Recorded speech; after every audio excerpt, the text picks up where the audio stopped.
नमस्कार दोस्तों, आज है 12 जनवरी and we will see all the important questions for the day.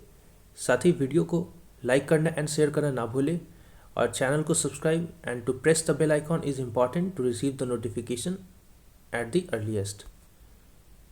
साथ ही आप हमें इंस्टाग्राम पे भी फॉलो कर सकते हैं by writing the channel name students point the students point, और to follow us on Telegram ताकि आपको वीडियोस की नोटिफिकेशन और साथ ही वीडियोस की पीडीएफ पाने के लिए आप हमें इंस्टाग्राम पे भी फॉलो करें bye writing the name students point.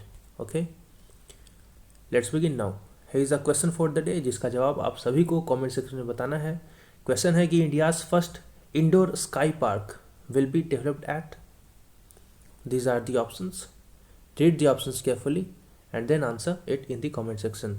ये क्वेश्चन एक्चुअली 11 जनवरी का है जो मैंने video actually in the midnight at 12 AM upload किया था।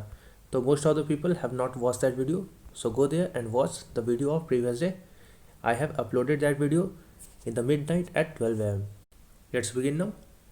क्वेश्चन है कि world Hindi day is celebrated on, तो वर्ल्ड हिंदी डे ऑब्जर्व किया जाता है ऑन 10 जनवरी। तो यहाँ सी है सही आंसर।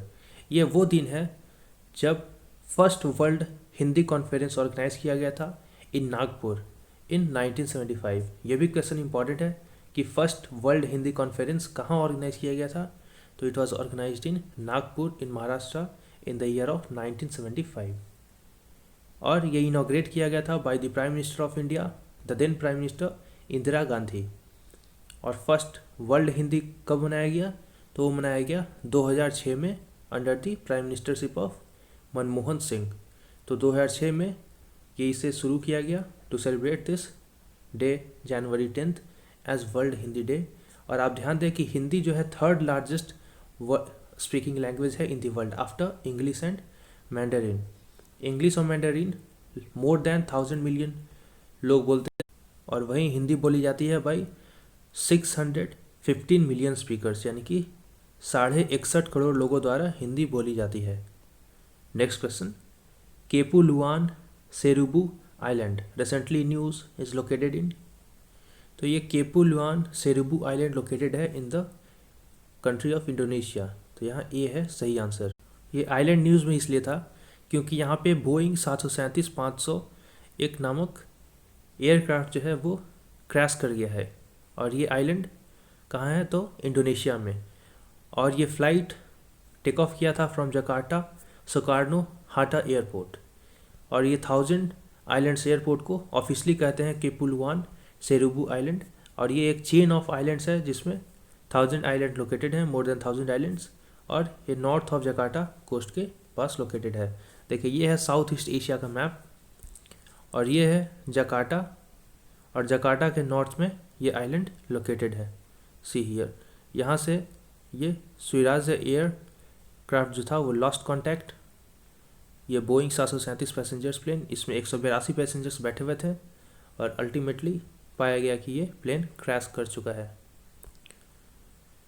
साथ ही if you are preparing for UPSC and state PCS examinations then do enroll into our batch as soon as possible.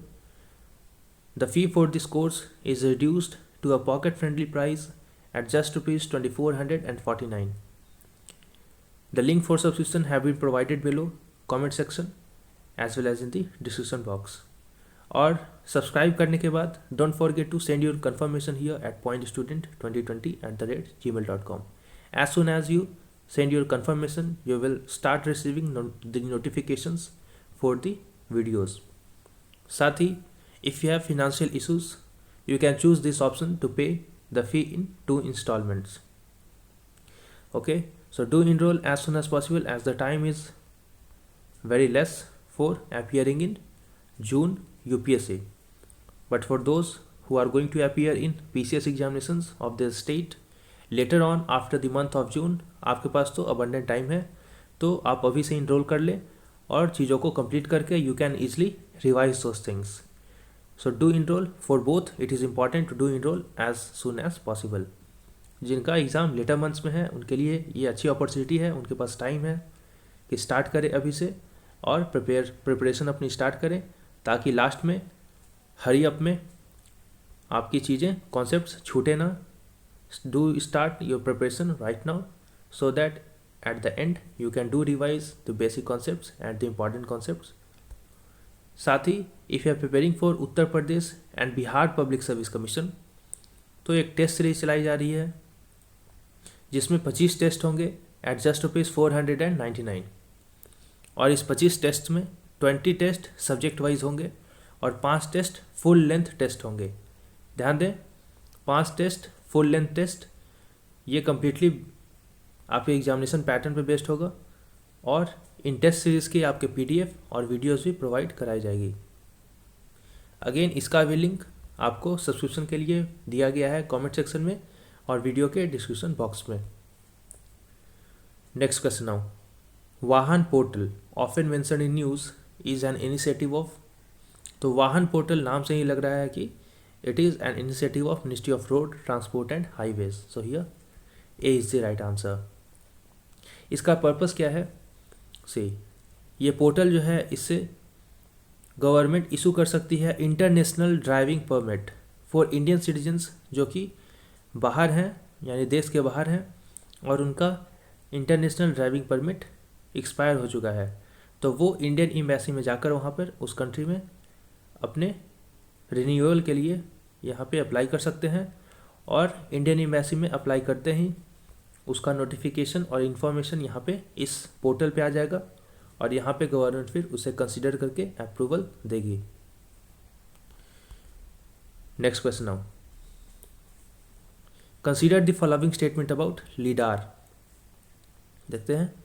लीडार which stands for light detection and ranging. लीडार जिसका फुल फॉर्म है light detection and ranging, ये एक remote sensing method है जिसका use करते हैं in the form of pulsed laser to measure ranges to the earth.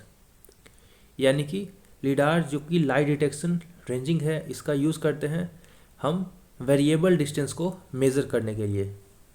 तो ये ऑप्शन तो सही है. और lidar instrument is principally consist of a laser, a scanner and a specialized GPS receiver. ये भी ऑप्शन सही है. इसमें लेज़र होता है, स्कैनर होता है और स्पेशलाइज्ड GPS रिसीवर होता है. तो यहाँ पे दोनों ऑप्शन ही सही हैं, इसलिए सी है सही आंसर. और ये न्यूज़ में क्यों था? क्योंकि इसी टेक्नोलॉजी का यूज़ करके अभी सर्वे किया जा रहा है on the route of Delhi to Varanasi to check the feasibility of making a high speed train और to start running a high speed train here from Delhi to Varanasi. Next question. Faustine Archange Touadera has been re-elected as the president of which nation? तो ये president बने हैं central African Republic के. और Central African Republic एक landlocked country है जैसा कि मैप में आपने देखा.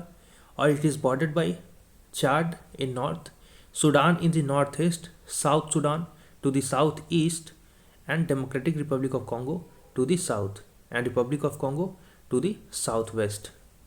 तो ध्यान दें इसके साउथ में डेमोक्रेटिक रिपब्लिक ऑफ कॉन्गो है,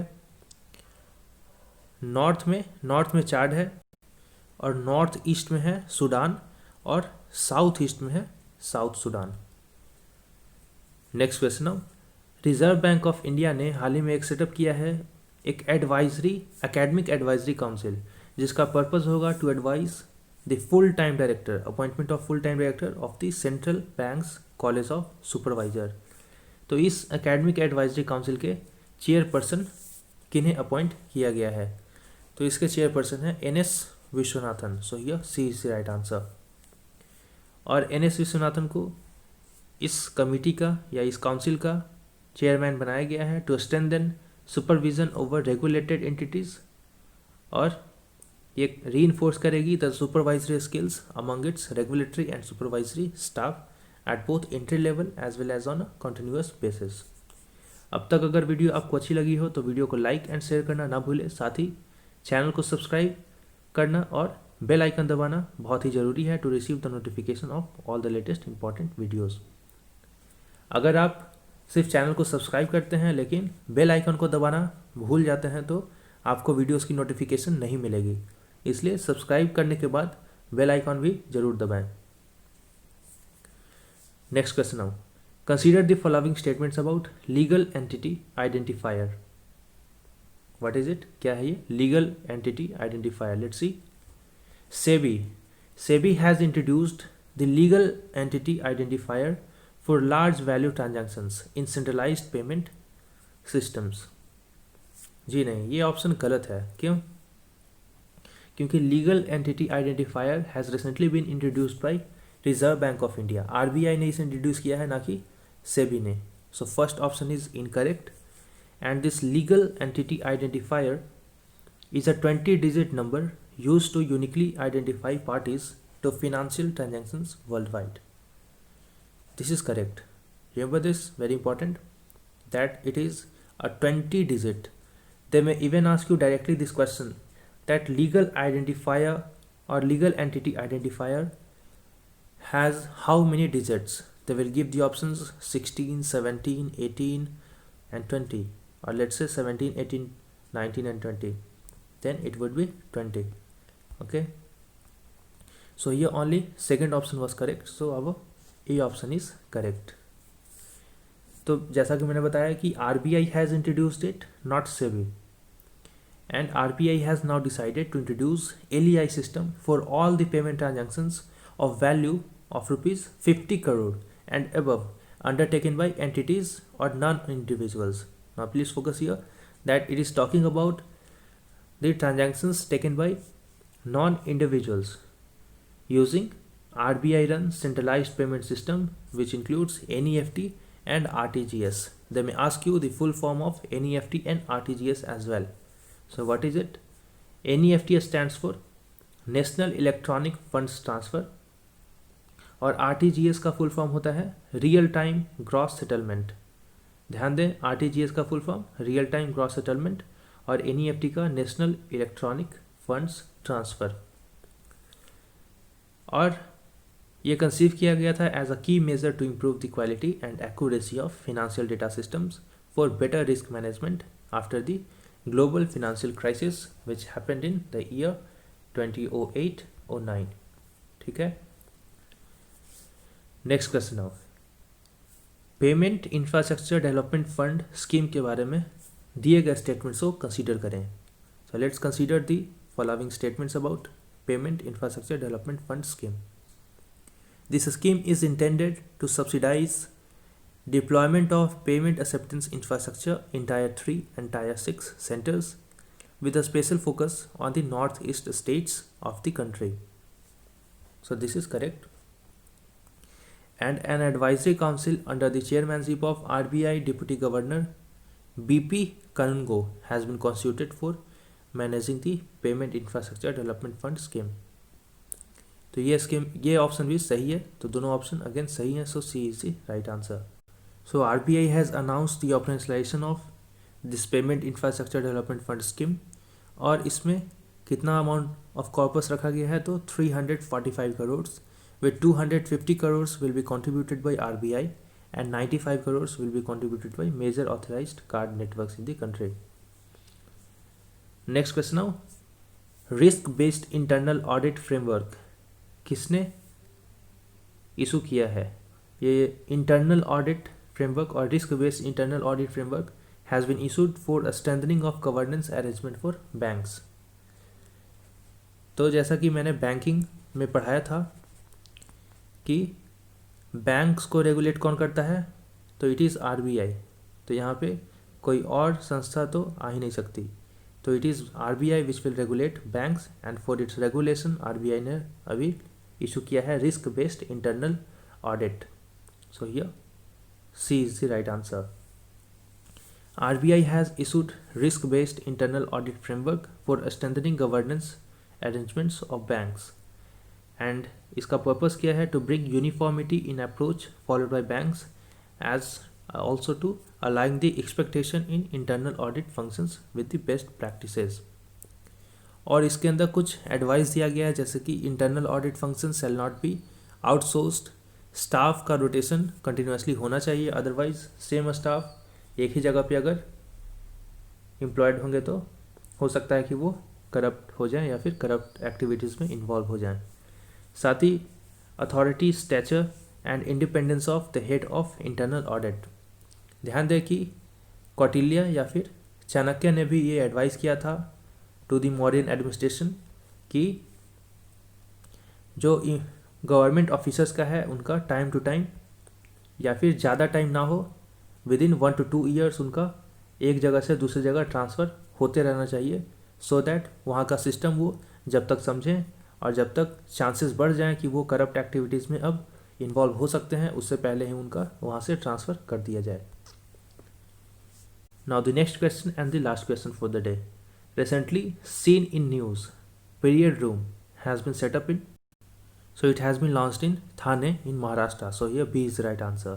Its purpose is to help women who are residing in congested slum areas to keep up the menstrual hygiene among women. So I hope you have found the video useful. Do like and do share the video, subscribe and press the bell icon. We will meet again in the next video. Until then, stay safe and thanks for watching.